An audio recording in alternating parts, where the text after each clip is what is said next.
It's going to be okay, dear. You're a bright girl. You'll figure it out. Yeah, it's my fault that her dad's in jail. We don't even know each other that well. And if I tell the truth about what I really saw, then... You probably wind up right back here. What would you do if you were me? My father used to say that life is about the journey. But I think it's more about who you take that journey with. And if this Ronnie means as much to you as it sounds, you're going to find a way to make things right. Somehow. Listen, if you tell me that you've seen the impossible, then I believe you. Most people, well, they only believe what they can see with their own eyes. Hello, all. Welcome back to What's On Tonight, a podcast with elaborate, quirky, and unpredictable conversations about TV, movies, and more. I'm Mandy. And I'm Sam. And today we are covering episode 3 of HBO Max's new show, Welcome to Derry, titled Now You See It. Please note, this is a spoiler-filled podcast, so if you haven't watched the episode yet and you don't want to be spoiled, come back and check us out after you've finished watching. Before we get started with anything, I want to mention that there's a glaringly obvious absence on the podcast today, and that is our fearless leader, Becky. Becky, unfortunately, had a death in the family very kind of unexpectedly. So they are dealing with that, and we send them all of our love and all of our prayers for healing and peace around all of this. It's a tough thing. Very much so. She didn't want to slow the train down. She wanted you guys to be able to have some new content this week. So we are going to soldier on without her. It's going to be tough, but I think between Sam and I, we probably could talk for the next 40 hours. And good luck editing this one, Becky. You're not even here to move us along. Well, I am a very poor Becky substitute, but I send her all my love as well, and more than happy, honored to dig into this with you, Mandy. This is awesome. Yeah, I mean, we got no governor now. The brakes are off of this thing. We could just be sitting here talking for the next 6 hours. We're not editing it. Yeah. Love you, Beck. Okay. Love you, Becky. She's never going to let me come on again. All right. Before we get into the episodes, we've got some feedback from 2 of our loyal listeners on episode 2 via our What's On Tonight Facebook page. Alma Contreras wrote, "Aw, bummer. I think I didn't catch y'all before you recorded. Oof, poor Ronnie and that disturbing, nightmarish birthing scene. Yeah, you and me both, Alma. The only parent that seems to care about his kids gets arrested." We're only halfway through Alma's feedback, but I want to inject something here. One of the things that we're going to probably get into later is we're talking about like the different kind of horrors that are in, and that's horrors, not horrors. No horrors have shown up yet. Just me. Kind of horror. Penguin's kind of a hoe. Yeah, just us. Anyway, in general, the heavy special effects, the CGI scenes, to me, are not the really scary one. It's the psychological horror. That being said, Ronnie's mother's birth scene, that one, I don't know if I will ever be over that. But also, and the reason I stopped to interject, your point about the only parent that seems to care about their kid getting arrested, even more horrifying. Truly, one of the most terrifying things that's going on. Really is. Like, it just digs into my heart and my gut.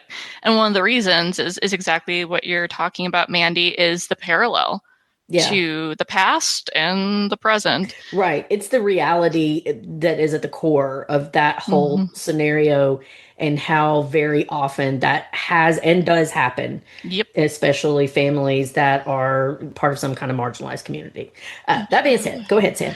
I feel like most of the grown-ups are very detached, and I am empathetic towards the kids of Derry. Us too. Yeah. It's no wonder why so many kids go missing. And Lily in the grocery store was crazy disturbing too. I know, the pickle dad. How creepy were the adults? Hashtag pickle dad. Oh God, pickle dad. How creepy were the adults in the background? Yeah, like very leaning in. I will let y'all know if I have nightmares about either one of those scenes. Shocked face emoji. Aw, thank you, Alma. Love your feedback. Alma, we are right there with you. Like that scene in the grocery store, to me, one of the more frightening than some of the more CGI heavy scenes because of that feeling of being closed in. I think I mentioned on the last episode that my phobias, Cat in the Hat, Wizard of Oz, Alice in Wonderland, where you were being like trapped and you couldn't get away. Very, very frightening. Claustrophobia, yeah. Erica Land says, these patty cake girls have got to go. I'm with you, especially this episode. I'm with you, Erica. I've just started calling Patty girl Pennywise. I'm loving that. The way they deliberately try to make her look Pennywise-esque. That's a very good because she's addition. evil, too. Yeah, because anybody who's had a 12-year-old girl bully them knows. Oh my. So sometimes that is the true face of evil. It really is. And it's a choice these girls are making. It is a choice. Erica goes on to say, I will say, though, the actress who had to say her lines through a wad of bubble gum, you go, girl, that was funny. It was. I love that. I love how they add these little moments of humor in that kind of make the horror that much more jarring. And then Erica continues, as an educator myself, I have to say, F that teacher. Yeah, she's a capital B word. Erica, you are definitely a teacher. The way you're dancing around these cuss words. Hanlon is a new student. He didn't know how to find her classroom. Give some grace and be welcoming. It was so disconcerting to see none of the adults stepping up to help that boy being beaten up. After the quote-unquote birthing scene and the quote pickle jar scene, it, as Pennywise the clown, is child's play. It is hardcore with the nightmare fuel. Erica, I think you were saying exactly what we were just saying, that the real horror here is what it uses to prey on children, to feed on them. But as adults, what is terrifying to us is seeing how the human evil that's already there, who hasn't had, again, some high school or junior high bully that you can't flash back on and picture like the glee on their face when they're torturing their victims. Yeah. Oh, yeah. A lot of triggering stuff in here. And hey, you know what? For us, having grown up in the 80s and 90s, you can also identify a lot with these kids just wandering this town. Nobody knows where they're at. Nobody knows what they're doing. Just whatever. 100%. So thank you both for writing in, and our apologies for not seeing these before we recorded. Episode 2 was written by Gadalis Del Carmen and Gabe Hobson and directed by Andy Machete.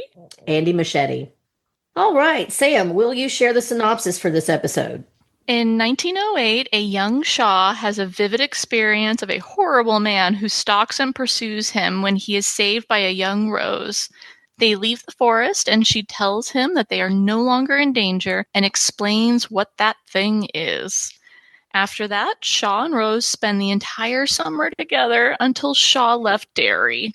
In the present, Lily is discharged from Juniper Hill. In school, Lily and Ronnie plan to obtain visual evidence to exonerate Hank. Shaw, after finding nothing useful in the car, sends Halloran to use his abilities from the air. Halloran has a vision of the 1935 Bradley massacre and of bodies floating before escaping. Leroy saves Halloran from falling out of the helicopter. Shaw visits Rose at her pawn shop about her termination letter and lies to her about the reason for the excavations. Lily and Ronnie recruit Will and Rich into their plan, and Rich claims that the thing is an Orisha, an evil spirit. The group sets out to summon it. They go to a cemetery for the ritual when they discover that Rich is not sure if it'll work. As soon as they leave, they have a vision of spirits chasing them, with Lily taking pictures and Will one of the clown. Ooh. So obvious, big difference with this episode is that this is the first kind of twinkling of seeing it in its Pennywise iteration. Yes. Just very briefly. I love the puns and how they work. That now you see it, now you don't, but literally now you see it. Yeah. Well, let's do what we've been doing. We'll just kind of go through scene by scene and talk about like some of the high points, low points. So the first scene, we are flashing back to 1908. And as we Mhm. mentioned in the summary, we find out that Shaw was a one-time Derry resident as a Yeah. child, and he was friends with a Rose who runs Secondhand Rose. Yeah. I thought that Did was you see that awesome. twist? Did you see that twist coming? Not at Because I didn't. all. No, and here's my thing about that is later on, like we're get into more of the military stuff, and I was kind of disappointed for a minute when we find out that the military absolutely knows that it is a supernatural thing Mm-hmm. and how long it's been here Mm-hmm. and what it can do, and that they were still going to use it for mind control because it started to feel like it was going into this territory of, I don't know, like what was it, the third or the fourth season of Buffy where it was all about the military. Yes. The I didn't military using the really, demons, MK yeah. Ultra, that kind of stuff. Right. I didn't love that season, and No. I was okay with the military plot as long as it was something along the lines of the military only heard rumors about it, didn't really Mm-hmm. know what it was. But once I heard him start explicitly laying out that they knew it had been there for 300 years, that they knew essentially where it was at, they knew it had a cycle. At first, I was kind of disappointed by that because I was like, Mm-hmm. man, this is just going to be a little bit too on the nose. But then they threw in this twist. I didn't want, I guess that's the thing is like, I just thought that Shaw was this then going to be this stereotype of the Mm-hmm. bad general. But this humanizes him, I Yes. guess, is what I'm saying. Absolutely. That after the show, they do like a little deep dive behind the scenes of the show. And I believe it was Andy and Barbara Machete who talked about they wanted to make the Derry It expedition personal for Shaw. And like you said, it humanized him. I was curious because I work in a VA hospital, very much immersed in military culture. I respect the military. I definitely respect veterans. This is very on brand for the military to get scared and want to use any weapon possible. For sure. Because also we know this is going to end horribly. Right. Because they're not investigating it in the movie, It 1 or 2. And then I didn't see the Rose transition coming. And when that happened, I was like, oh my gosh. That's when I thought Shaw was a little boy in the beginning. But I didn't know about it beforehand because I just Yeah. wondered, I'm like, who would be age appropriate with Rose? And I was like, kind of just really leave Shaw? Right. Well, when she aged up into the modern era, or well, not modern era, the 60s era, 1962. Rose, Yeah. right. That's when I realized I bet Yeah, that Shaw same. did Same. not see. I was Well, like, look, I don't want to what? jump ahead on that because we're No, going to no, go no. in chronological order. But I do want to say I loved Yeah. the flashback scene. It's catnip to me when Stephen King does, and I know he's not the writer that this is just inspired by, but it feels very true Mm-hmm. to his vision. And I never loved Stephen King more than when he's writing about the past. His modern voice, quite honestly, doesn't really work for me. I like his more I'm with modern you. stuff. It just Yeah, I'm doesn't with you. resonate as well. Like his 12-year-old girls sound like a 75-year-old man from Maine, like It's like the Dawson's Creek of it all. It's like no one talks like this. right, exactly. But what I think he does well is exploring like horror from the Mm-hmm. past. I love a creepy carnival. Same.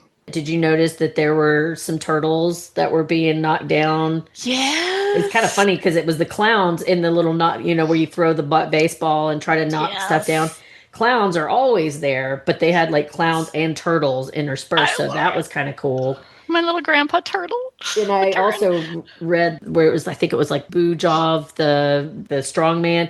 That Mm. is a callback to, I think it was a producer from the film that apparently in several places throughout this episode, they used names of people from the cast and crew of either Welcome to Wow. Derry or It or both as just little Easter eggs for, and which I love. Aw. That That's reminded very me of cool. when Becky and I were doing what we do in the shadows. They had a lot of that meta kind of Yeah. stuff I in there. love that. And right there with you, the carnival was just this show is so well done. It was bright colors. It brought up, memories of anyone who's been to a carnival or a circus. And as we go into the tent, it really kind of highlighted for me, I guess, as an adult watching this, just how much we took advantage of people with mental or physical disabilities. And they didn't have anywhere else to go. This was the only way to do it. And because they moved from town to town, it was probably the safest. So you remember that too, right? Because it's not like that anymore. But when we were kids, guys, it was very common to go to, they weren't nearly as cool looking, the carnivals that we grew up going to. Yeah. But they had freak shows.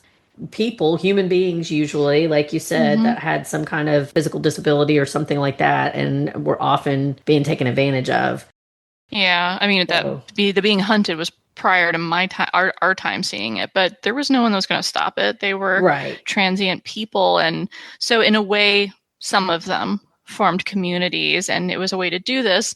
I did laugh when I was watching it, and the stilts man goes up to Little Shaw and says, "Step right up into a grotesquerie of horror beyond your darkest imaginations." And I just thought, oh, he's been on to online dating. That's funny. You should make that like your profile.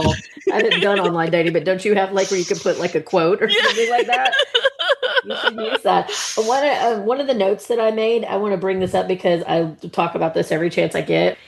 I am a massive Stephen King fan, but it's so hard to rank. And I can't say that it is not my favorite, but I also can't truthfully say that I love it more than the other one that Carnival Scene reminded me of, Bag of Bones. Which is, if you've never read Bag of Bones, guys, don't watch the movie. Don't watch the made-for-TV movie. They haven't done it justice ever. No, but go and read that one. It is incredible, and it was some of the horror in it was set around the same era. And I was not alone in that. I went and I looked up some articles about different Easter eggs just to see if there's anything I might have missed. And a couple of them also mentioned that this seemed to be kind of a throwback to Bag of Bones. So I thought that was pretty cool. Did you happen to read up on who the piano player was? No. Because I used to love to go into the fun houses when I was a kid. Yes. It's that feeling of like you're repulsed, but you're also like super duper excited and feeling brave. I thought that the guy looked like Tim Curry, which is why I took note of it. It's not, it's Andy Machete. Really? Yeah. Wow. That totally passed my brain. Yeah. Whoa, that's so cool. If I had my own TV show, I would definitely be working myself in. Yeah, of course. It's like right there. Why would you go through the casting process? Give me $20 a day or however much they pay the extras. And I just love the little wink and nod. I love the wink and nod of it all. I think that's great. Yeah. So he goes through the fun house, and it's all very creepy and weird. And is that where he sees the old man for the first time in the fun house, or is it in the forest? In the first time in the fun house. So the interesting thing I heard, because I didn't pick up on this in the show, was that the man he sees in the fun house is actually a human who has some disabilities and freaks young Shaw out, understandably. Okay. And then what happens is in the woods, it uses that memory to torment Shaw. So in the fun house, the scary guy with one eyeball tells him, now you see it. So if he's a real human being, I still think he has to be an instrument of it. Maybe he has the shine. Or he's just one of the humans that it manipulates to be part of the horror. That'd be really cool. So he sees the scary guy, runs out, and he finds his dad, who looks remarkably like my favorite president, Teddy Roosevelt. Which I guess is about appropriate. About right. Yeah. And then they get in the car and they head out of town. Before we leave the carnival, I loved the clown. We see a clown. We don't know if it's a good clown. Are you a good witch or a bad witch? Yeah. You don't know if it's Pennywise. It looks like a woman. I had a lot of questions from this episode, and I mean, there's not like a super great time to like bring in where Rose says later on in the episode he can't leave the forest because they're going to do like the other two seasons and then it'll go back to 1908. I hypothesized something happened around 1908 for him to be able to break out of the forest. I don't know what that would be. Maybe. So like, because she was very convinced that they were safe out there. But when she says you can't leave the forest, does she mean physically? Like when in the movies where he physically, his real actual body was in the sewer, is it that he can still manipulate people but within a certain range? I don't know. That's a great theory. That would make a lot of sense. because there was a lot of like little tidbits, because I'm fascinated by the lore of it. They do a little bit about him being a metaphysical entity, but they don't really talk a lot about his origins. So like I'm fascinated to know more. How did they trap him in there? Like, because they were safe. Didn't come after them. Like, yeah, you would think the manipulation would still have lasted, but it seems like they had a fine summer after that. Yeah. So I'm so confused. So the clown looked creepy. Yeah, so they leave the fair. The car breaks down, and he asks them to go buy some water, probably to cool the engine down, I guess, because this is a jalopy from 1908. And there are some native people randomly selling water by the side of the road, which I found strange. I did too. Really? I was like, that's what we used to do? Right. I first of all, I was like, this is 1908, 5 cents for a jar of water? That seems like highway robbery to me. But also, it just like, I don't know, man. I just didn't ever hear about the era of people randomly selling water on dirt roads in tiny communities.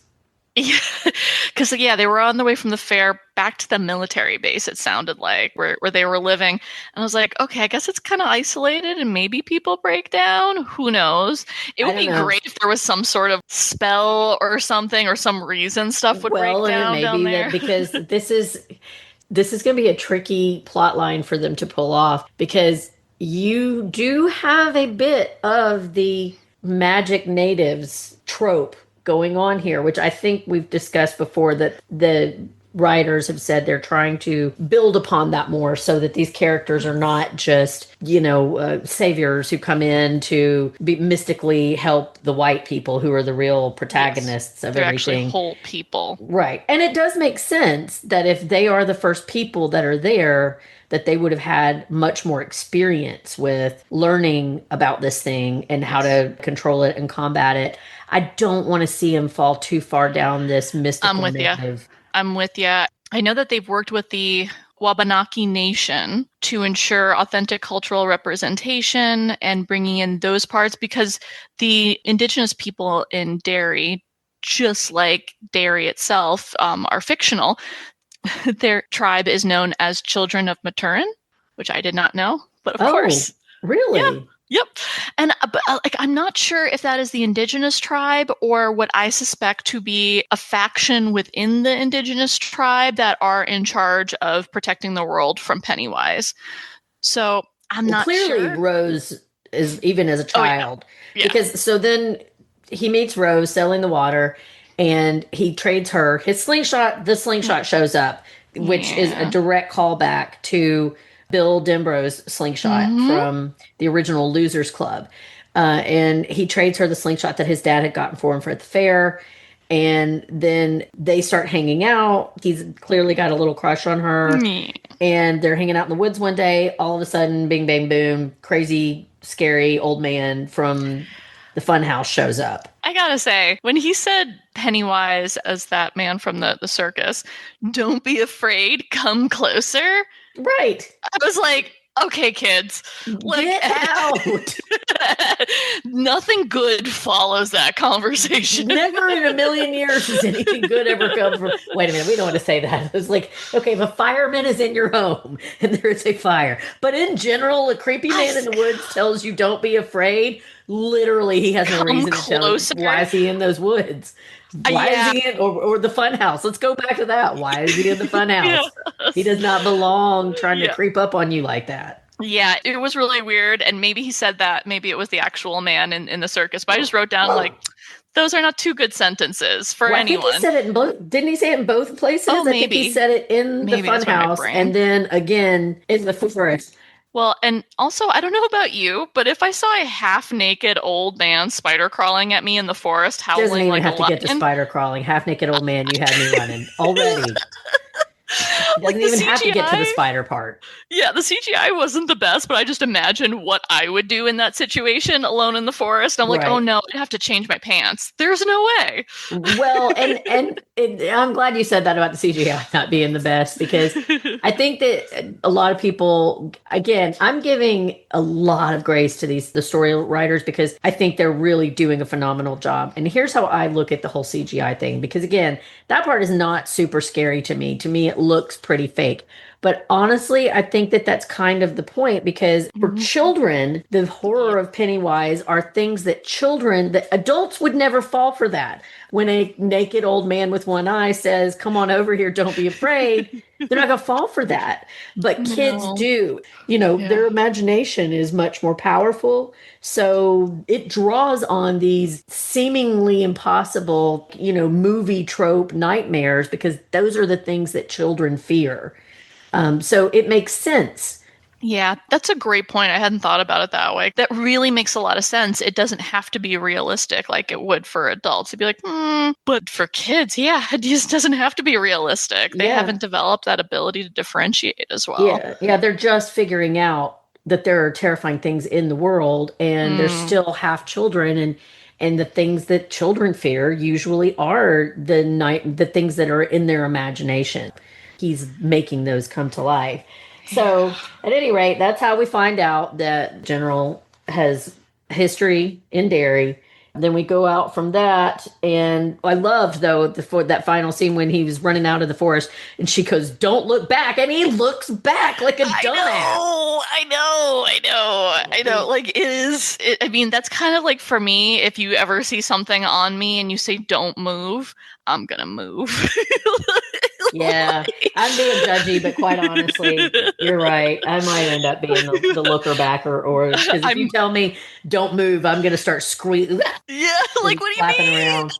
So we're back in 1962, Derry, and we are at Juniper Hill, and Lily's been sent there after, even though she gave the freaking sheriff exactly what he was asking for. She's been sent back to Juniper Hill. Her mom is coming to pick her up. And we find out that poor Lily does have at least one person in her corner. Yeah, I didn't catch her name. I know the legend. Say. Yeah, the legendary Madeline Stowe was the helper, the housekeeping person, I believe. I looked on like IMDb and stuff, and I can't find her name. It says like to be announced, which makes me wonder. Okay, this is complete tinfoil Hattie theory. There's nothing to support this. I wonder if she's a part of the children of Maturin, or she is like a manifestation of Maturin. I don't know. My initial thought was, and I wrote down, I do not trust it. Why did I write Ingrid? Was her name Ingrid?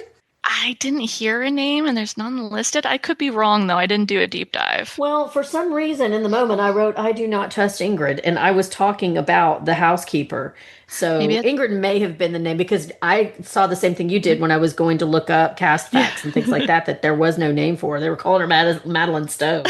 Madeline Stowe is an icon, I could see. I mean, she's been around since then. Yeah, she does look immortal in her looks. And she doesn't look like she's had like work done either. She just looks like a woman in her 30s, and she has to be in her 60s at least. Oh, yeah. I mean, she's absolutely amazing, and just such soulful eyes. We'll call her Ingrid now until we hear otherwise. At any rate, she's the housekeeper there, and we find out that she was kind to Lily the last time she was there, and she gives Lily some great advice. Yeah, she tells her, what exactly did she tell her? Do you remember? Because it comes back something like on. To be true to yourself. It was just speak your truth. Yeah, that was it. It was to speak your truth, to go out and to tell the truth, because she is telling her that she is very upset that Ronnie's father has been arrested, and she does feel guilty. Yep. Which I just feel bad for that kid, because what else was she supposed to do? She had no way of knowing the ramifications. She's learning. Yeah. I want to be real clear, because I did see some discourse with different people, like on TikTok and things, talking about Lily versus Ronnie. And a couple of the Black creators that I saw were saying, we're giving too much grace to Lily because she should have known better.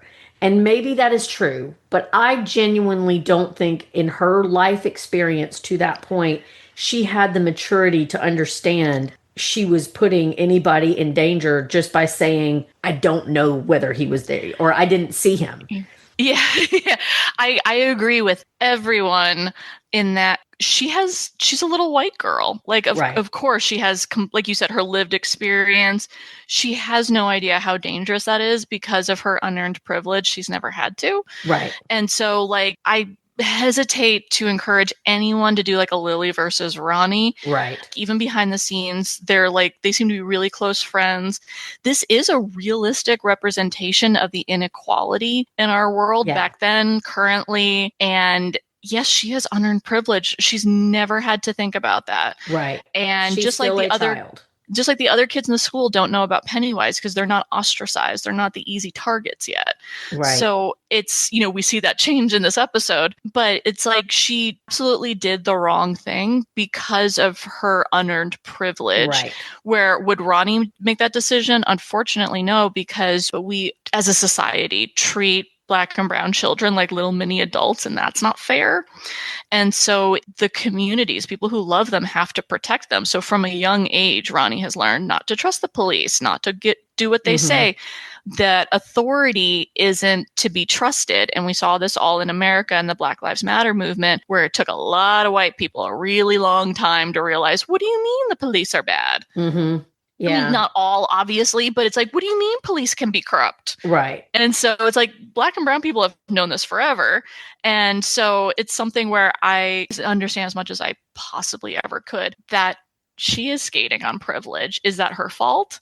No, she's 12. She's going to grow up and hopefully learn to be better. And I think even these experiences, she's changing. And honestly, that's why I say I don't feel like we should be too hard on Ronnie, because the mistake she made, Lily, because the mistake she made, Ronnie was absolutely correct to school her on what she did wrong.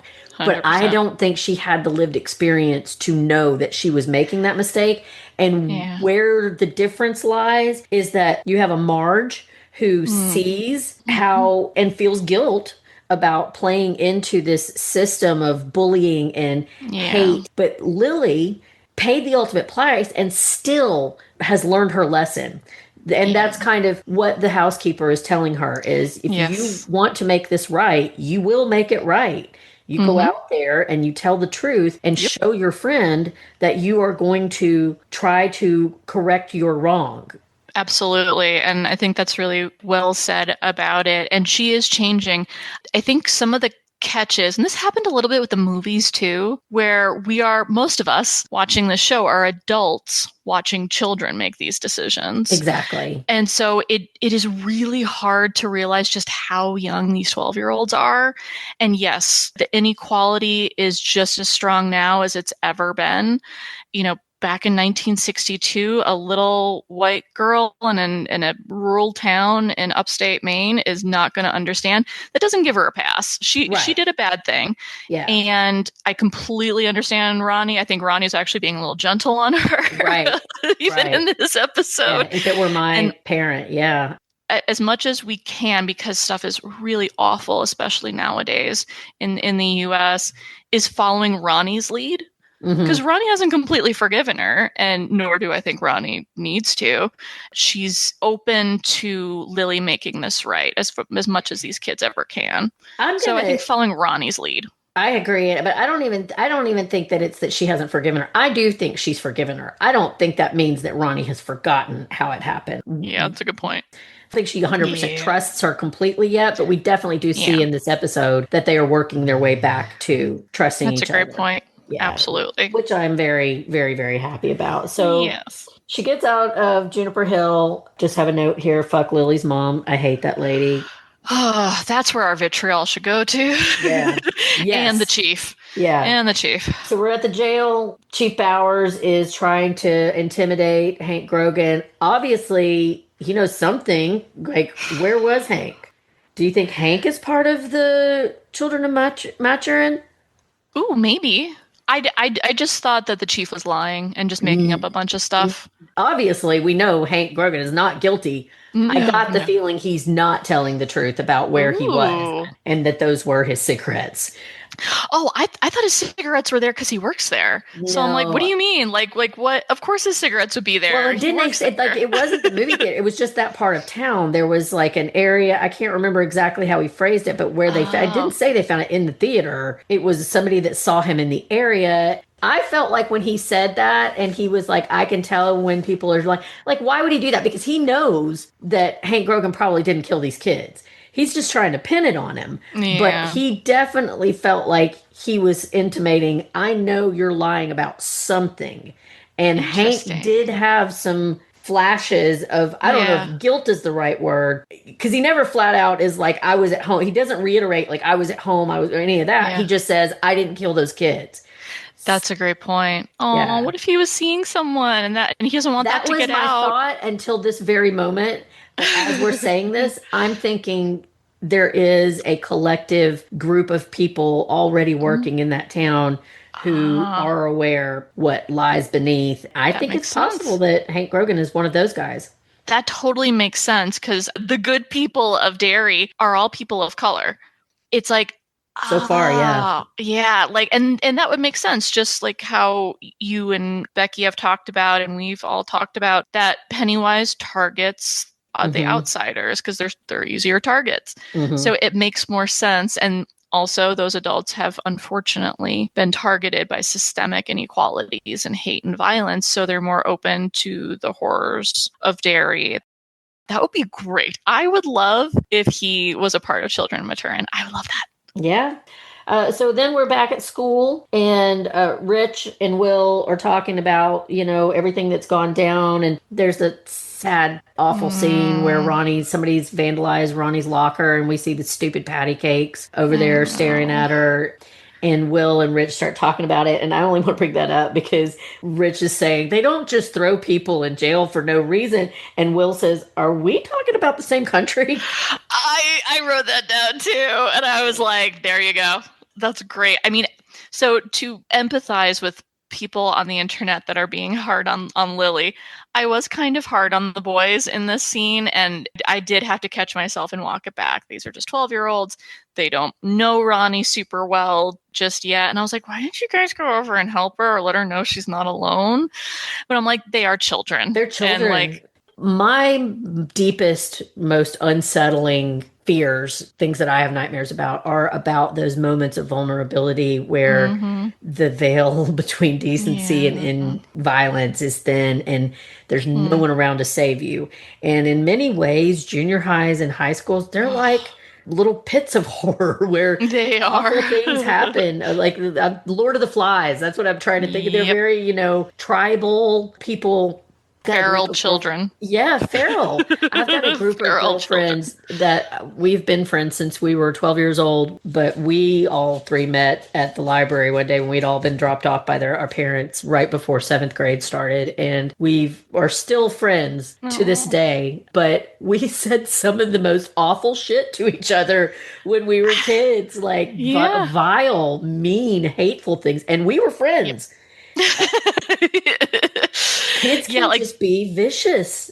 in my work as a psychologist, and I don't work with children, but I have in the past, I've trained on children. Anyone under the age of 25 has not fully developed their prefrontal cortex, which is decision making, impulse control, insight based work. And in the later teen years, it's much better. But honestly, at 12, you're closer to a child than you are to an adult. And your brain just isn't there making the decisions that we as adults are watching this show and judging with our fully formed prefrontal Right. cortex. It's very true to And kids you have all because the even when I felt hormones. that, yeah, You, and hormones. yeah. And like, like when I was watching it, I had my adult judgment of two of my favorite characters. I was like, you're leaving my little girl all alone. And then I was like, that's right, they're babies. And that's part of what makes it so interesting. I had a family. It was very common, and this is no offense to my family. We were all doing the best we can, and honestly, this wasn't an unusual way, especially in the South, to grow up. My family's motto, and I was the smallest one in the house growing up, was if somebody picks on you and you get in a fight at school, if you don't win at home, you're going to get a beating when you get home from at Oh, least your older yep, siblings. So yep. it was meant to, I mean, like, I don't know, man. In certain segments of the world in the 80s and 90s, it was very violent between children. Like, I watched The Black Telephone last year. Did you watch that? You mean the black phone? The Black Phone, yes, I'm sorry. Yeah. Yeah, yes, I did. Which I loved the story. I loved the movie, but my daughter felt so bad for me watching that because it was incredibly triggering. And it wasn't the supernatural, it was the violence between Oh yeah, the dad and the little girl. the Yeah, dad and the and little like girl parents and all the kids. Yeah. right, and the kids fist fighting and all of that Yep. stuff. That was not far off from what it was like. Nothing ever made me angrier than seeing people bully someone smaller than them. So in my mind, I am the hero of all my stories, but also I also firmly believe most of us, even the ones of us that got bullied, were a bully at some Oh point. yeah. Maybe not Like even intentionally. there's a whole movement in psychology about understanding cultural implications of corporal punishment and also how it affected kids and adults, Yeah. regardless of whether it was culturally appropriate or not. And it's a whole rabbit hole if you want to go down. I do know it is not an easy topic, and it's not black and white. It's not cut dry, but it is something that is fascinating if the listeners want to nerd out on all that stuff. And speaking of poor kids that are just trying to exist in the world, Lily and Yeah. Rose, oh, not Rose, oh gosh, the flower names, Lily and Ronnie Yeah. in the bathroom. I was just like, oh, I just wanted to hug Ronnie so bad. Yeah. But I love that they're working back together again. I wrote a Yes. note here saying that I love seeing the girls work together. Like it's just awesome that they're going to not go into this direction of, of them being ostracized from each other. Because I like their relationship. I know we're all kind of rooting for Ronnie to be Mike Hanlon's dad. I kind of see like a little cute little like teen crush between It could be Lily because and I Ronnie kind of too. got I don't know. I don't, and again, if we talk about, we make up these things that may or may not be where they're going with things. I kind of got a feeling from the way that she turned down Maddie in the first episode, and then something else that I thought that I might just be seeing things, but like when she's in the grocery store and she's getting hemmed in, Lily, the floor is the color of the trans flag. Oh, I didn't even It's pick up on it's that. the exact like an anachronistic. It doesn't even Yeah. fit with the rest of the vibe of the grocery No. store, but the No. floor was the pink and blue and white of the trans Oh. flag. So I've kind of wondered if they're going to have some kind of representation of that. Even if it's them just having a strong female friendship, that is again a departure, an improvement Yes. in the it universe Yeah. because it was a product of its time, but one of the Yes. things that if we're going to continue to tell stories in this world, is that Mhm. they're going to have movies and TV shows that could pass the Bechdel test because I don't think any of them Yes. have so far. No, they will not. Well, I mean, what gender is Pennywise? Right? Yeah, maybe he is.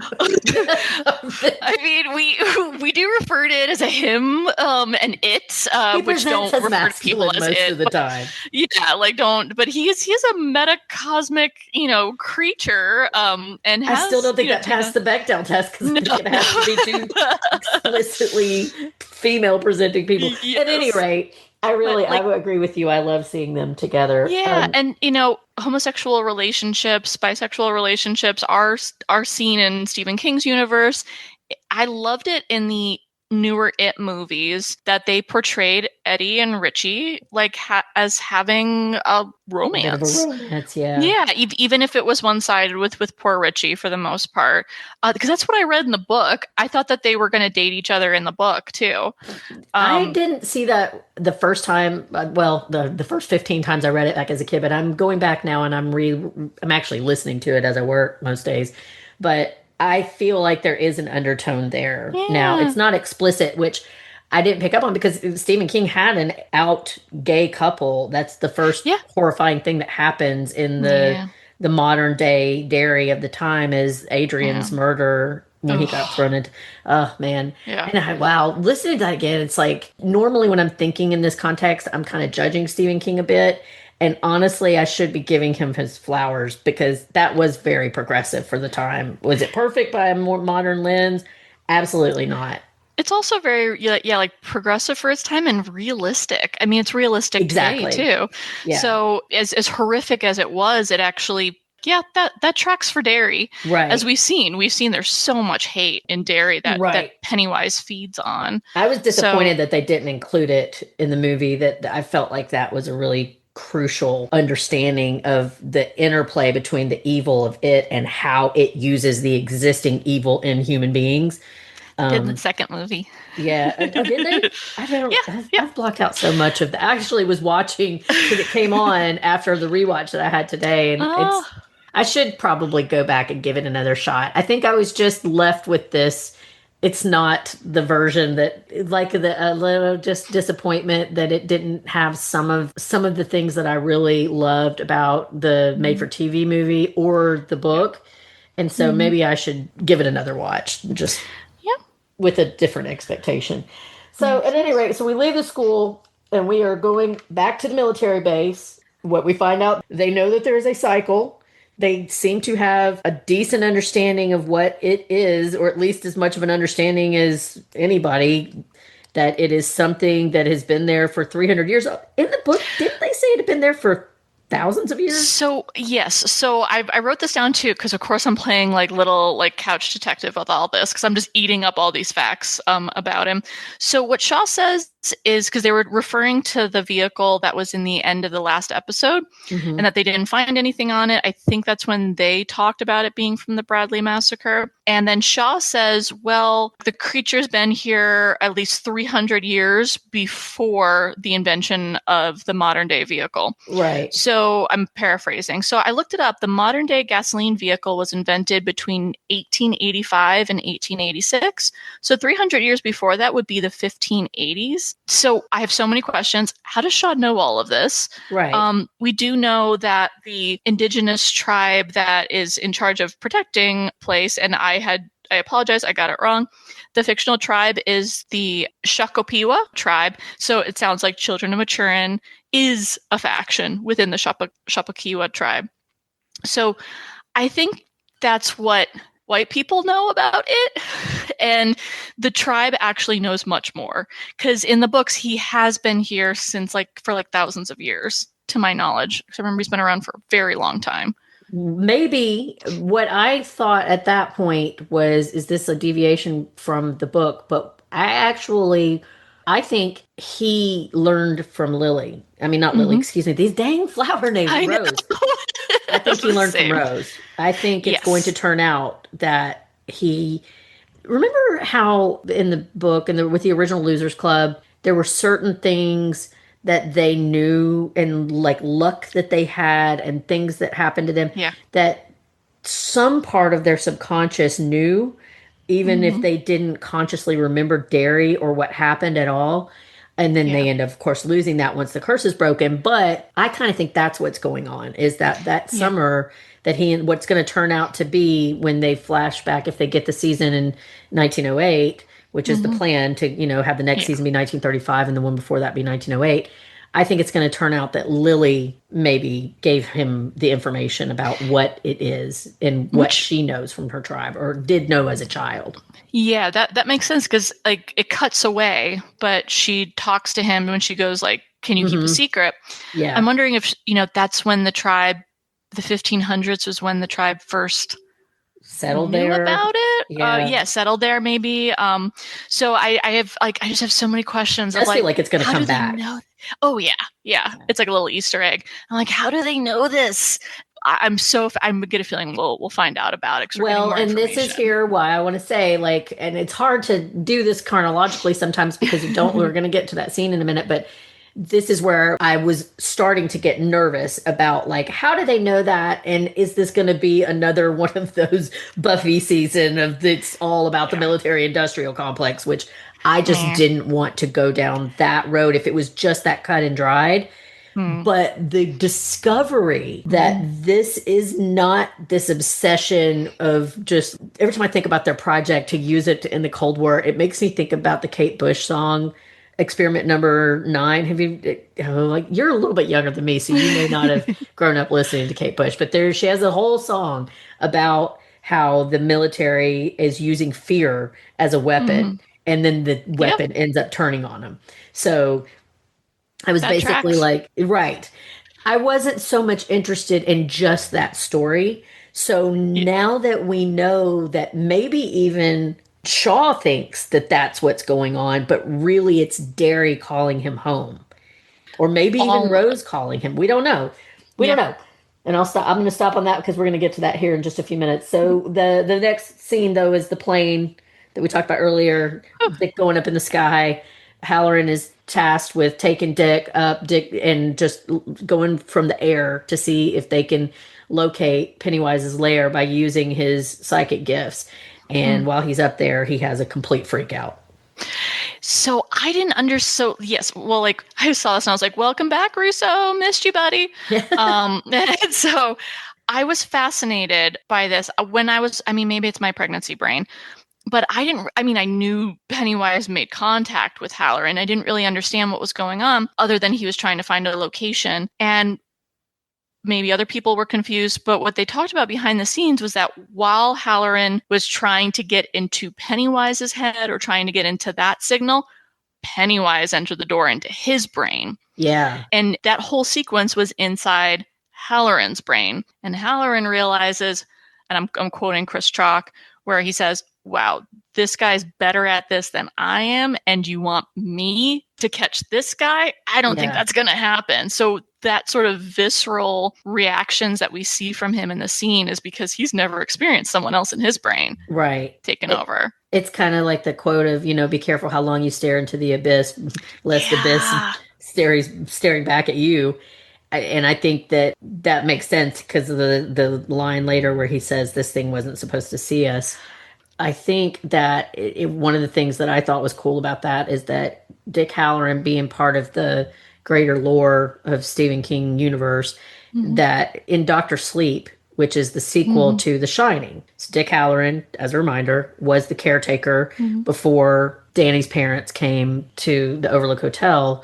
And in Dr. Sleep, which is the sequel to that, we find out about these psychic vampires. And Danny has The Shining, of course. He is all grown up in Dr. Sleep. But in that, the psychic vampires in that, they have that ability. Like when you are sensing them, they are sensing you as well. And it's like a whole race against the clock to see who's more powerful and who can... Yeah. So I thought that was an interesting callback. Like, I love how they layered that in. We've talked about this. Halloran is young right now. He doesn't have all this experience. Yeah. He's thinking it's a good idea to go with the military to do this. His friends. Yeah. And then, it kind of reminds me, I'm watching Talamasca. It's one of the Anne Rice spinoffs. Yeah, I'm not watching it, but I know what Talamasca is. Yeah. Yeah. So, and, in there's a character who's also possesses telepathic abilities. And one of the other characters says to him, it's very dangerous to have a gift and not know fully how to control it, because your mind becomes a two-way street. Yeah. And that's what this reminded me of, like, Halloran, you're in danger. Yeah. Well, and then this is like, I guess that's what I was inexpertly trying to get at, is it feels like this is, I love the way that it's a layer in the universe, because it's like, this is very potentially going to be where the old Dick Halloran gained the knowledge and wisdom he had to pass on about the limitations and the things that you need to do to protect yourself. It's interesting to see how young, because again, he looks like Scatman Carruthers, like it's such a perfect casting, but he doesn't have all the gravitas and the all-knowing kind of sense that you got from that character, which makes absolute sense because he is a young man. So it's like we're getting a twofer here. We're getting this awesome It universe, but we're also kind of getting to see the making of Dick Halloran, which I love it. Love it. So good. Yeah, and I didn't know that he has pink eye, though. I don't know if you noticed, but it absolutely looks like he has pink eye in that. Before he ever gets freaked out, he's sitting there and they're talking to him. And I'm like, does that actor have pink eye? Yeah, it's like something in this scene. Does he have pink eye? Like, I couldn't tell if he was just really tired, because I would be exhausted too if I had to hunt a mystical entity. So yeah, I couldn't tell if maybe that was done after these intensive scenes and it was just draining. I couldn't tell. I will say I cracked up when he was trying to impress his friends in the tent before he left. Yeah. I mean, I don't know. Halloran is a handsome fella. I can see Queen Aretha Franklin giving him a chance. Yes, I love that line. That was so funny. But he's also a shit talker at that age. Oh, yeah, 100%. I just think it's such a funny quirk for the character. I would have imagined if I had to pick a young Dick Halloran from what I knew of his character to have been somebody much more like Hanlon, like more serious and grave and kind of, he had a twinkle, but he, a kindness to him, but he was also very serious. So to see him as kind of a brash, young, shit-talking, somebody who thought it was a good idea to join the military and really seems to have put a lot of faith into that structure. And I don't want anybody that's military out there to hear that, we're talking about, or no, we police officer or whatever. People are part of institutions that we need, in my opinion, to support us as a society. But that does not mean power corrupts, and there are people that get into those positions and they use them for extremely nefarious purposes. So, I mean, there's a lot of talk with clinicians who work with veterans who we immensely hero worship, as clinicians too. And we support soldiers, we support veterans. We're a bit iffy on the military systemic structure. Right. It's necessary. And just like you were saying, Mandy, there's a lot of abuses. Even in the show, there's a lot of racism. I mean, we're getting a little fluffiness from Shaw, which honestly probably wouldn't happen that much, where he's calling out racist people. Right. But, later on in the episode, they talk about what it's actually like to be a Black person in the military in 1962 or today. That doesn't change.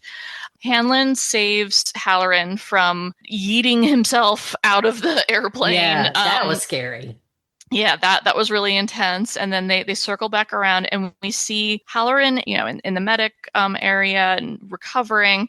And it seems like when Halloran says, like you said, it wasn't supposed to see us, it wasn't supposed to know, that felt really ominous. And it spoke to me to the hubris that can happen to the military machine and any military machine of like, you thought you were going to go after this creature that you know enough about to know that it's powerful, intense, powerful, and you have no plan really other than Hanlon. You have no plan for how to deal with this entity. Right. If it knows about you and it comes after you. Right. Like so I'm the like, enemy. I love that. I think that's part of his awekening of what a bad idea it was to allow himself to be used in this way. And then I wonder too, so we're going to move forward a little bit before I say this, because the next two scenes are that we give what I'm calling the Native Civic Meeting. The Native community is meeting to talk about how the military is doing all this testing out on their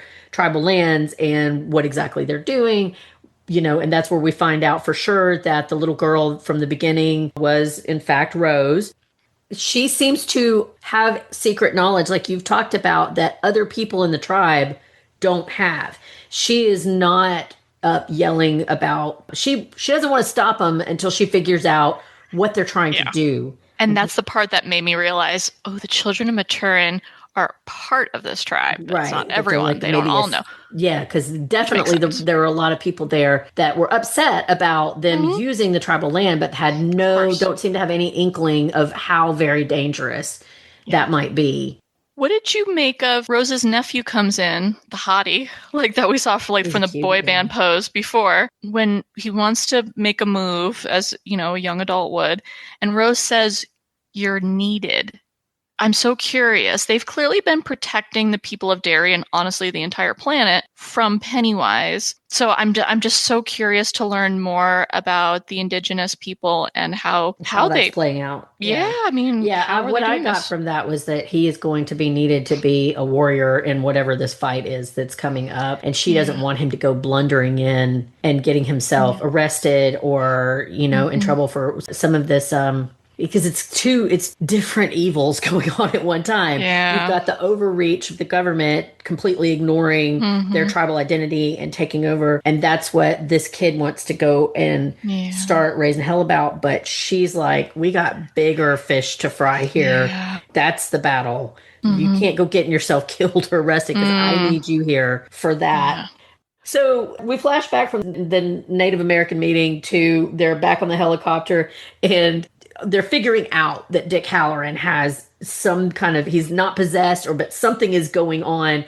And that's when Hanlon starts to remember about the experiment with the people that were able to control the goats with their mind. His friend is like, is this some kind of goat shit that's going on? That sounds like something I would say. Like, I'm just terribly summarizing something I passively heard. Right. Anyway, I thought that was funny. Then we go into the diner. The kids are back at the diner. Will and Rich are sitting around talking. I love that Rich is bringing back the teenage boy obsession with boobs. Oh, he's so gross. Yeah. Did they not Just call like his tatas where you're namesake. from? Because he's like, who do you think has the best tatas? And Will says, what? And he goes, I know. don't they call them tatas where you're from? Like he's deeply concerned that he's not going to He's get so- that. Right. He's so like Richie, like his future, I guess he's the namesake for Richie. But yeah, and I like how like Will is so respectful. Will is like, I'm not having this conversation. Well, I'm glad you brought that up about him kind of being a stand-in for Richie, because I think, and this has been tickling my mind the whole time we've been watching this idea that what they're going to show us over these 3 seasons is how the Losers Club played out in some iteration over and over and over again Yeah. before they finally defeated it, hopefully. It cannot be a coincidence. It just struck me this episode that, and I was going to bring this up later on when we get to the scene where they're in the cemetery, but the bicycling, it was very much like when Bill and Richie Tozier were running away from the house with, this, I can't remember the name of the street, Cars on Street, I think it is, that it's Will and Rich, and then you've got Bill and Richie in the Losers Club in it. good And catch. I can't think that that's a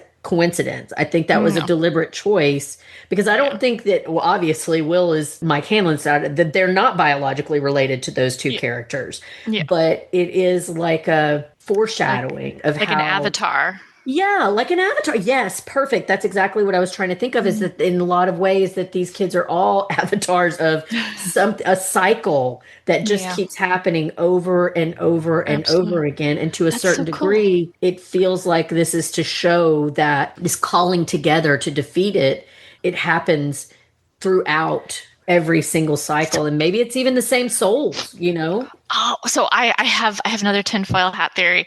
What if Maturin, or my favorite little grandpa turtle, is creating these avatars of this group of kids with similar personalities, so they'll gel and bond in this town to fight Pennywise until they're able to kill it. Yeah, that's which is what we finally see, because he does. Maturin goes out. I mean, as much as he can, go after Pennywise. Well, I think that's kind of what I was getting at, except I didn't think that of the fact that it might be that I was kind of thinking they were going to keep that kind of vague as far as, were you going to pick up on the fact that these names, you may or may not as a viewer pick up on that it was a symbolic, but you are 100% right. It might explicitly be that these are the same souls that are being brought together over and over again until they could finally defeat him in that last iteration. That might be why they're doing. We may have just blown the doors off this whole thing. Also, I have kind of like a grump theory on why we had to wait until the Losers came around. I'm getting a feeling that these iterations, these avatars, one or more of them die, so they don't have this collective power before they're adults. Well, and are able to defeat it. Interesting you said that, because I definitely think the reason I wanted to make sure we didn't skip the diner scene is that Richie tells this story. He recognizes that Will has blundered because he doesn't really believe Ronnie, but he wants her to think that he believes it because he's got a big crush on her. And when they're like riding the bikes back? Yeah, well, here where she's figured out that he doesn't really believe her. He's talking about why he wants to believe her. And Richie says, it's because you're in love. And he's like, no, I'm not. And he's like, no, you are. And he's such a little romantic. And he starts talking about, these girls that he thinks are pretty. And he's, what love will make you do. And he says, love will make you write a poem on the inside of your shoe. Clearly, he's talking about the fact that he has written a poem on the inside of his shoe. I got to tell you, pretty sure we're going to see the inside of that shoe at some point. And it ain't with Rich's foot in it. I actually have started referring to him in my notes as Red Shirt Rich. I think that's so accurate. I'll talk about it more when we get to the cemetery scene, because it came up for me when I was watching the cemetery scene. Yeah. I think we're on the same page about poor Rich and where we may or may not be going with him. Yeah. But that would make sense of one or more of the avatars when they're kids don't make it, so they're not at full power until they're adults. Right. Like, we know Stanley unalives himself, but he did that for the group when they were adults. Yeah. So all of them survived as children to go on to be adults. They had all that power now. So I don't know. Like I was like, oh, maybe no, this I is definitely why. think you're onto something with that. And it would, because I knew they had a plan for the reasoning they were doing it in reverse chronological order. Seems to be a hit. So hoping we're going to at least get one more season out of this. But I think we're onto something there. And that's going to be really interesting to see it play out. So then we're back at Secondhand Rose, and General Shaw comes in, and now it is obvious that they are childhood friends. And here I want to bring up something that's pretty cool about the show Future, our show, What's On Tonight. We have been in contact with the actress who plays Rose, Kimberly Norris Guerrero, who I know you are a massive fan of. I'm a huge fan. I have such a crush. And she's an amazing actress and activist. Yeah, she is a very cool lady. I didn't know her before I started watching Welcome to Derry, but everything I know about her now, I cannot wait. We're in the beginning stages of talking to her about coming on and doing an interview. She says she's very excited. We're just kind of working with her team to try to get that scheduled, but I cannot wait to sit down and pick her brain about not just this role, but her life in general, because she is a really, really fascinating lady. But at any rate, so we're back at Secondhand Rose. She and Shaw obviously had this one magical summer together when they were 12 years old. And we find out that Shaw doesn't really remember anything about Derry until he got there. So that is yet another thing about the It universe that they're going to continue here in Welcome to Derry. And this was the moment, I think, that I've referenced earlier, where I locked in and said, okay, they're not going to let me down here, because this makes it all so much more interesting. Yeah. This means there's every possibility that either he's being called back right now by Lily. Maybe Lily's whole plan is to use her old friend Shaw, who now has military powers, to try to blow this thing up.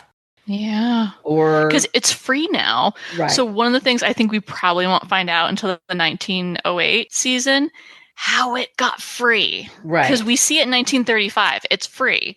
So like I was very much locked on to how she said that they were safe as long as they were out of the forest. And I'm like, so he's stuck there. And it makes sense. I believe in the book they talk about him breaking free too.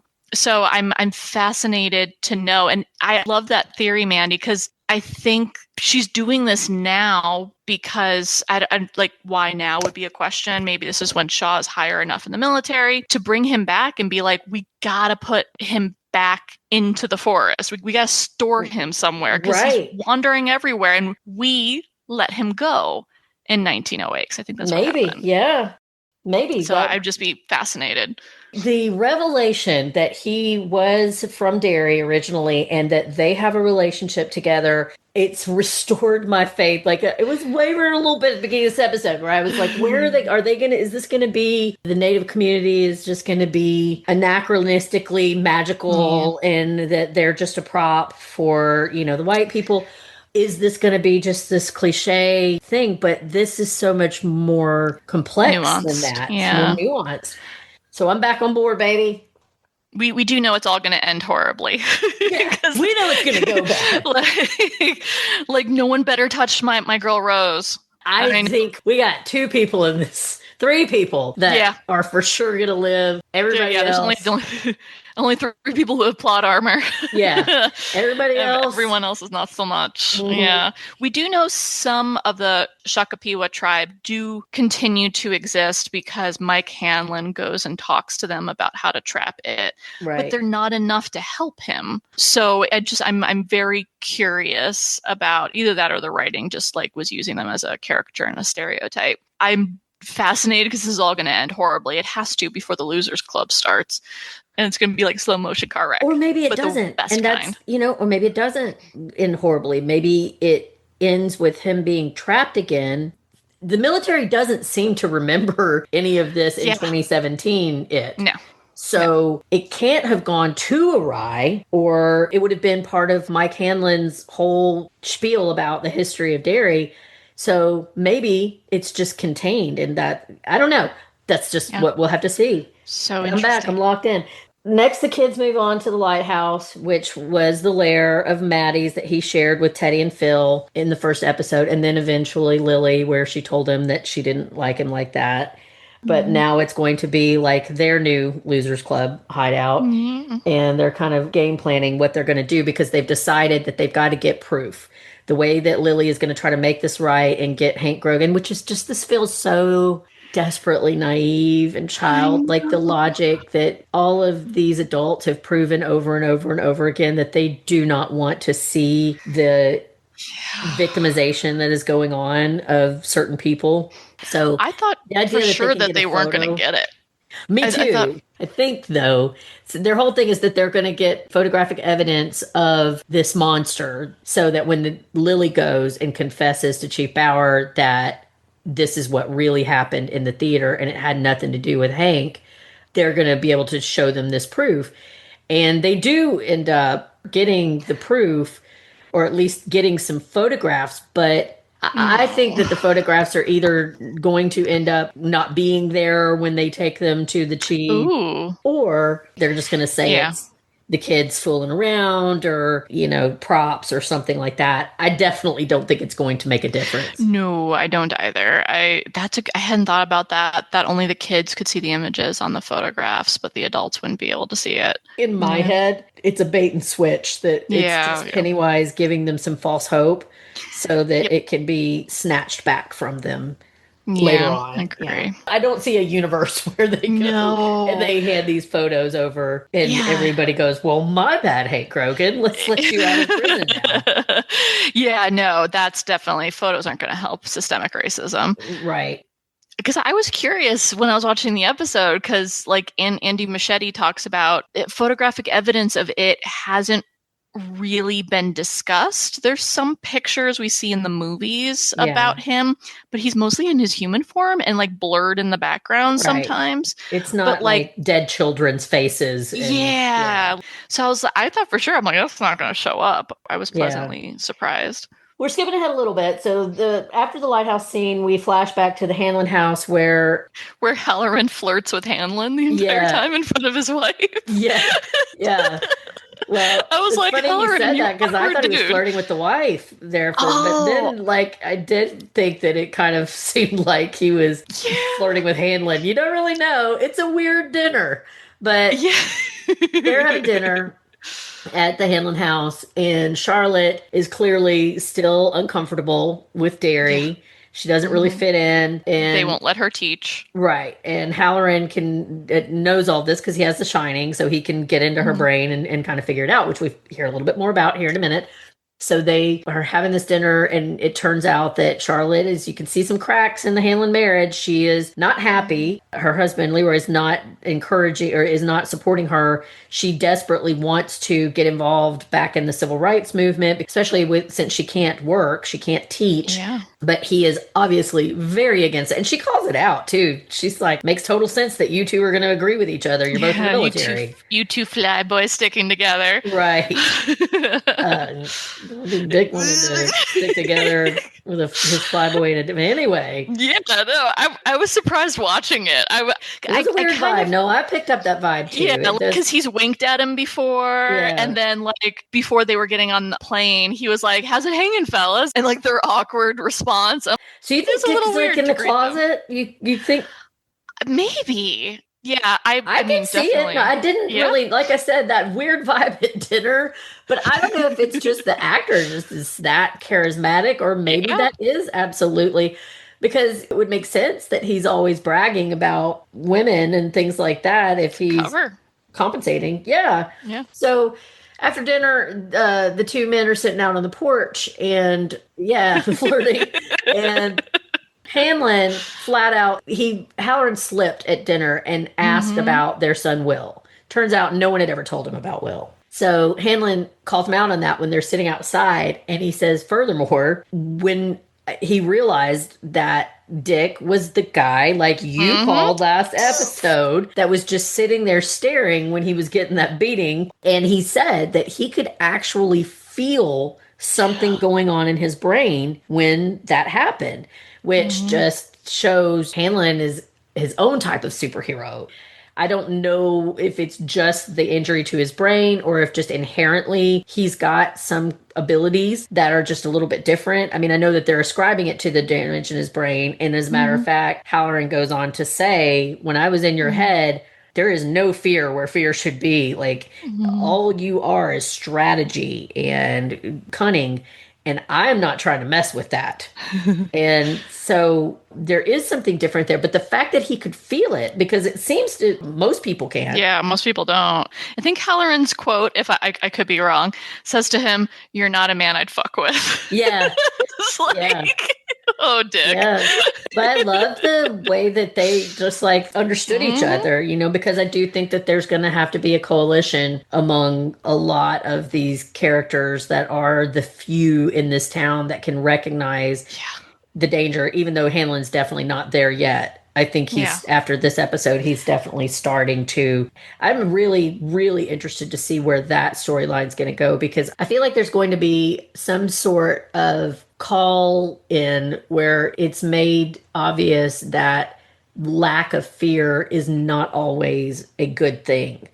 Yeah. Like, on the one hand, quite obviously, it makes him well suited to go up against Pennywise because Pennywise preys on fear. But on the other hand, fear is a byproduct of recognizing danger. And if you have no fear, now we know he lives through this, but I wonder if his lack of fear is going to end up costing him someone he loves. I think you're absolutely right. And that would leave our precious Charlotte, because we know Will has to survive. He has plot armor too. Right. Because in the 2017 movie, which we know this is what the series is following, those two movies, he's raising Mike Hanlon on a farm, which is very different to where we're seeing the Hanlons right now. So I think you're absolutely right. I think this is going to go very terribly. And it just sort of popped into my head as you were describing it. I think he's going to be on the belief train real fast. When we rationalize away things that make us uncomfortable, that does come from fear, a fear of the possibilities. And we see that a lot in the adults in Derry. They don't want to hear it. They don't want to go there. And logic would say, why not? Just take a look at it. It's the emotion mind that says, like, no, it's fine. We don't want to think about this. He doesn't have that. Yeah. So he would be more logical and strategic now that Will is being involved. And the different things that he's seeing with Dick Halloran too, he is going to be on the belief train a lot quicker than everyone else. I agree too, but I also think that his character has been shown to have a bit of an arrogance about himself that may come from this lack of fear. Yeah, hubris, right. And I fear that what's going to happen is that Charlotte is going to end up paying the price for him perhaps not being afraid enough. I mean, clearly he has a belief in the supernatural. He says he's from, the Louisiana area, and where he's from, a lot of people, if you don't know somebody who has this gift, you know somebody who knows somebody who has this gift. So he has no problem believing in the intangible, I'll say, but he doesn't have a fear of it. But I think we both agree it's probably not going to be good. No, especially, I mean, they keep having those white neighbors side-eye them. It makes me nervous every time. And just like the implicit threat in that.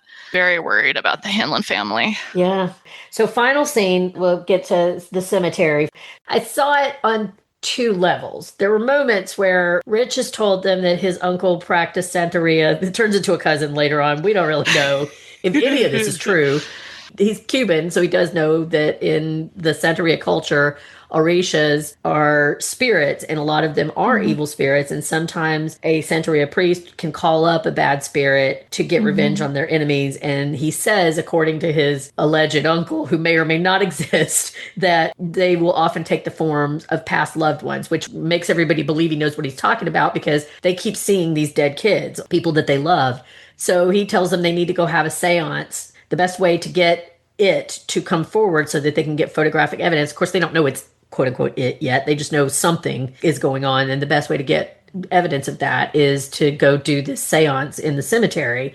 And on the one hand, when they're bicycling, they're trying to get away.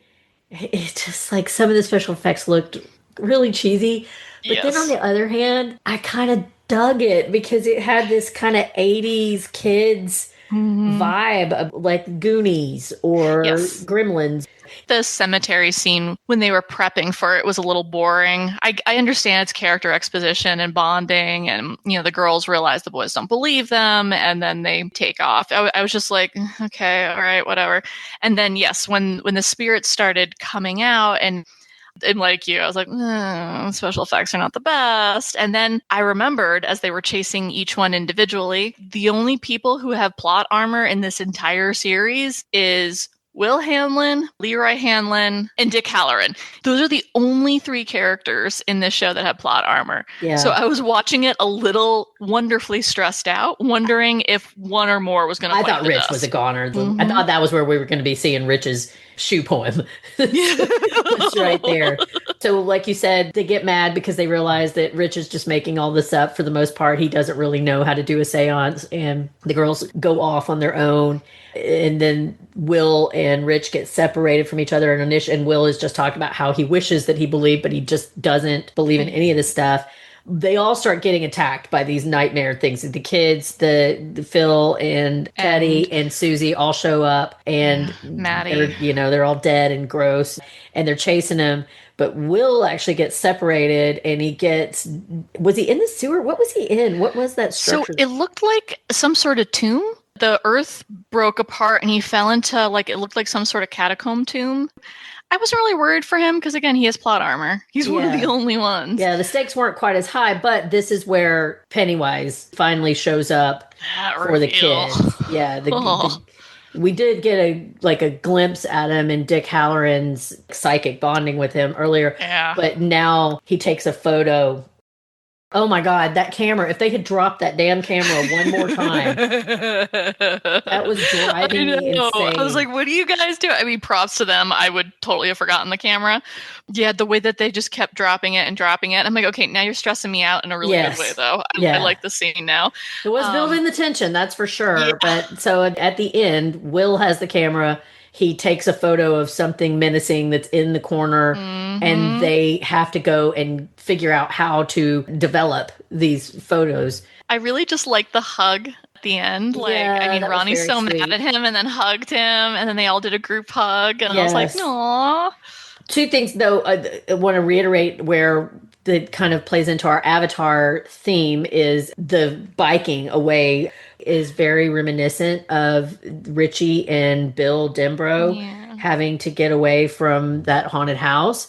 And that was very explicitly, I think, a callback to that. So that's yet another way where we see history rhyming. And the poem itself, I want to point out, is a callback to the Losers Club, because Ben Hansen he wrote that poem for Bev that ended up being, how Bev found out that when they were adults that he had a crush on her all those years ago. So I think this is just more evidence of these kids maybe doing this over several lifetimes. Yeah, absolutely. Absolutely. So they leave and they go break into the school and go to the photography lab, and they teach themselves how to develop photography. At least for now, as we discussed, they've got photographic proof of these crazy, horrible things that they're going to go, and those blessed little sweet souls are going to go try to get Hank Rogan out by showing it. And the very last one is the one Will took, and definitely see what looks like Pennywise glooming in the dark. And that's where we end. The only thing that came up for me that I wanted to bring up is, okay, what if Derry does exist, but no one knows because as soon as you leave, you forget? Like in real life? Maybe we've all been to Derry? Yes. We've all forgotten it? Yeah, because whoever lives there forgets about it as soon as they leave. But then wouldn't you still be able to find it on a map? Because it's not like you just don't know that Derry doesn't exist. You just don't remember anything about being there. Only if the maps were made in Derry. No, because the kids, even in all of the iterations, the adults, when they're away, if you said Derry, Maine, they were aware there was a Derry, Maine. Oh, yeah, that's a good point. They just don't remember what happens there. But you know what? This is the kind of memory that Pennywise might plant in my head if I really have been. Because they kept talking about, you forget once you leave. And I was like, Oh, what if it does exist? Yeah. Is Derry But that Hotel would make sense. California? Oh. No, because you can check out anytime you like, But you anytime you can like, never but you can leave. never leave. Whereas Derry, you can leave. You just may not remember Yes. checking out. Yes. Or anything that happened while you're there. Right. I don't know. Good thoughts. So now that we've done this breakdown, chilling moments. What do you think was maybe the scariest moment in this episode for you? Gotta say, the half naked, bad CGI man, spider Man. crawling and howling, chasing that kid Shaw alone in a forest. I just imagine myself in these situations As like a the kids go kid. through. Yeah, Yeah. well, even as an adult, I would pee myself. Sure. Yeah. No, I was kind of like eye rolling about the CGI again, but when I could put myself in the mind of a 12-year-old who would look at that, and I could absolutely see why that is terrifying. This was more an unsettling episode for me. Nothing made me like, yeah, and jump out of my seat. But I am properly terrified because I am scared for the future of a lot of people in this town. We are all on the same page that this is going to be a bloodbath. A lot of people are going to die in the end, and a lot of good people are going to end up losing their lives. The scariest parts for me is when Hank Grogan was talking to Bowers and he was using intimidation tactics, even though he knows that Hank did not do this. Yeah. The reality of that situation of what do you do when you are imprisoned in the system and you know that you're innocent, but maybe there are things that you don't want to be forthcoming about. Things that other people might find incriminating. You don't want to offer that up so that it can be used as a weapon against you. But sometimes you just have no control over that. Like, that's terrifying. Yeah, absolutely. And knowing that no matter what you say, they've already decided on you based on the color of your skin. Yeah. Especially in this scene. Yeah. It's this idea that, people are going to look at you and they're going to see a set of data points and they're not going to see you as a human being. And if they have all the power, you are completely at their mercy. Like if it was coming after me, those are my nightmares. That is a much more real fear for me in 2025 than it would have been in, say, 2015. Yeah, we are much closer to going backwards in time. The Handmaid's Tale, the author's been very explicit by saying nothing she wrote in there is fictional. It's all based on history of what happened to Black and brown people, to women in all the ages. Like you said, like seeing that scene, it made my stomach drop. Yeah. Because really, he's the number one character I fear for in the show. Really. Yeah. It just has to do with a racist, power-hungry chief and a very, very white town. Yeah. That's all it takes. Like Emmett Till and all of these situations. It's just, it's heartbreaking and nauseating to watch. Yeah, it absolutely should be. And that's what art should be used for, is to show you the things, to unsettle you. I think a lot of us have this desire to turn away from things that don't affect us. And our own brain will lie to us and tell us, didn't see anything over there. Nope. And it's a lot easier. Don't want to think about it. Yeah, so I don't think it's a bad thing that we are experiencing this with Hank and really taking a moment to put yourself in his shoes. Final thoughts, yay or nay? I'm going to say big ol' yay. I mean, there was more exposition, I think, in this one. There was a lot of building of the plot, but I think it worked. Finding out that Shaw and Rose have a past, that was a big shock. So, yeah, it's a big yay for me. Same. Big yay for me for all of those reasons. I love learning more about the origins of Pennywise. It's something that's always fascinated me. Yeah. I love learning more about the children of Maturin and the Chapawea tribe. And I really liked it. I'm loving that the show is succeeding. It's much more correct in my mind because we live in a diverse world.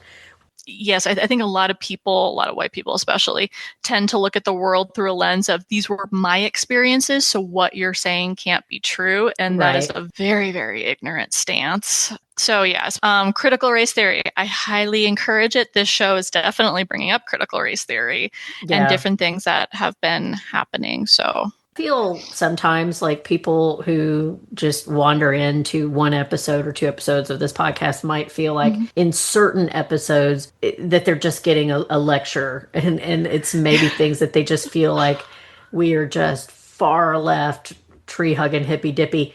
I'm going to go on record saying I don't think there's anything wrong with being any of those three things. Yes. It doesn't necessarily describe me. I'm not a joiner. I just use common sense. Not that it's always all that common. And I think, well, common sense and compassion tied together, because I'm also a Christian and I have a belief system that, you're supposed to love each other as you love yourselves. You're supposed to take care of your neighbors. Jesus in the Bible talks a lot about the marginalized, and every faith tradition that I know of talks a lot about at the core. If you're doing it right, you're supposed to be looking out for people who are falling in the margins of society and protecting them. People that don't believe it, they think that it's this very simplistic thing, that everybody that thinks like you and I, we're really just naive hippies who sit around and sing Kumbaya and think that every black and brown or gay or female person or trans person is a saint. That is absolutely false. That is very Pennywise mind-washing, brainwashing in Derry, that's fear-based. And it's a fear-based rationalization. And this is something where I always struggle with it, because I know people of color and other marginalized individuals, it's feeling seen and heard in a space where the show is clearly touching upon these subjects and for very obvious reasons. And also they know about this, where we're telling them something they already know. And it is a way to name that in a public forum. And also kind of get the word out a little bit to people who think it isn't happening. Most people don't believe systemic racism or how poverty breeds crime. We all have our own journeys, but I would say a lot of you couldn't have lasted 5 minutes in my life. So don't come at me telling me that I am naive or that I don't know how the world works. I don't ascribe motives to history. It played out the way it played out, but I am a Christian and I believe in a better world. We cannot make a better world if we don't acknowledge where we could have done better in the past. Marginalized people have always been the ones that are victimized when times are bad.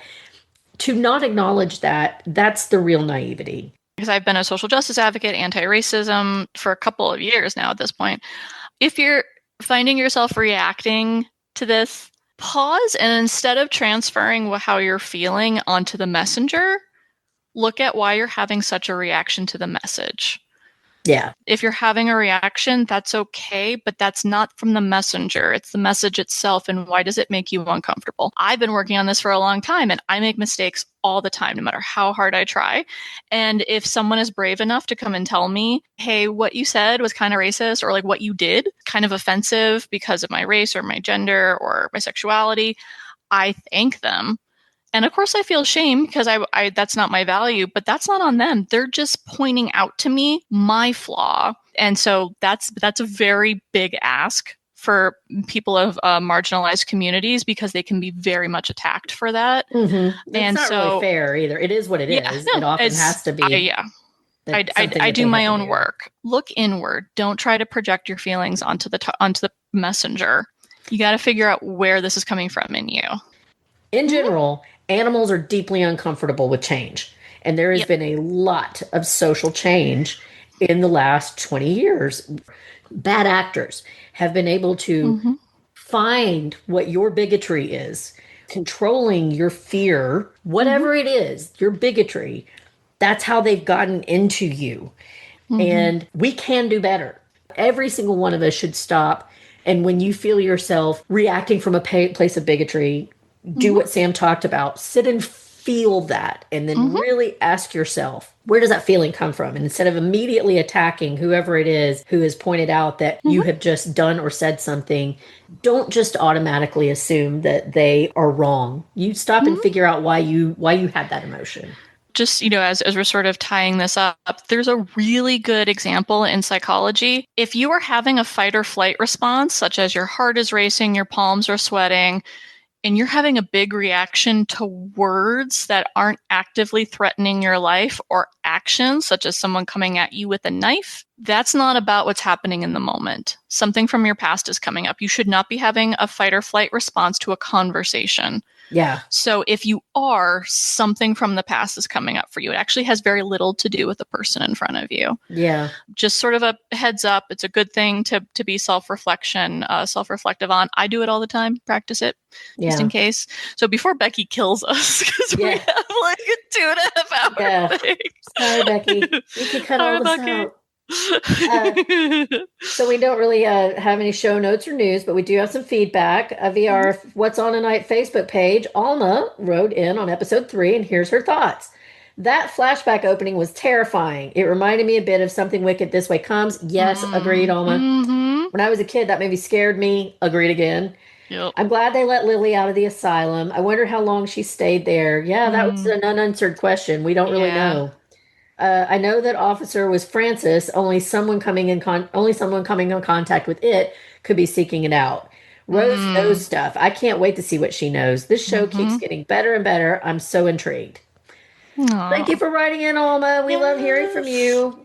Yes. If you would like to leave us some feedback or just say hi, you can email or send us a voice message as an attachment to What's On Tonight and the letter 2 at gmail.com.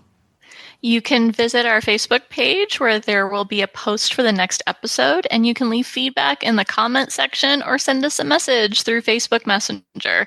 We can be found on Instagram as well at What's On Tonight Podcast with the number 2. We would greatly appreciate it if you'd leave a comment, like, and or share on your podcast listening app of choice. Let's take a bike ride through the cemetery with the new Losers Club and talk and share where else listeners can hear us.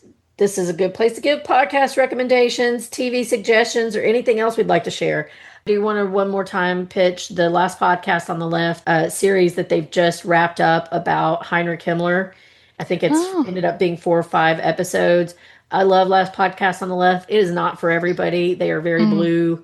They're very irreverent. They're not religious, and they can poke fun at any and all religion, and they will and do. But that series has just been incredibly helpful for me.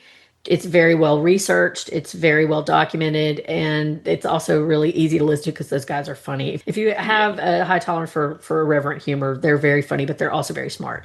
And it really helped me to learn more about how this country and the current political climate is and is not like Nazi Germany. Because when you see the parallels, they're there. But it's also very comforting because there are a lot of ways in which we are not Nazi Germany. And it is not nearly as easy for these asshats to come in and break down our institutions.